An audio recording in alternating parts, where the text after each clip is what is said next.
Hey there guys, what is up? In this video, we are going to show you how to challenge your friends in chess.com. If you want to play a game against a friend, it's actually quite simple. Log in, and once you have signed into your account, you want to click on play, like so.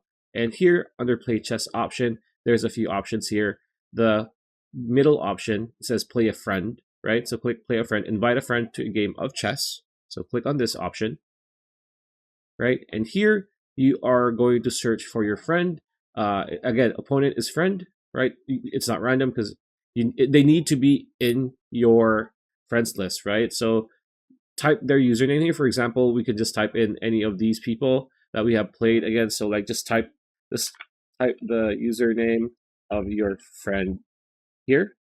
And after that, you can just send, for example, this one, and then send challenge, right? So click on send challenge.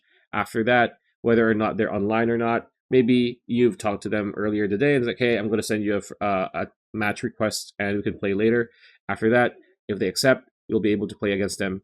No biggie. So pretty much it. That's a video. Hope you liked it. Like, comment, share, subscribe, ring that bell icon. We will see you on the next video.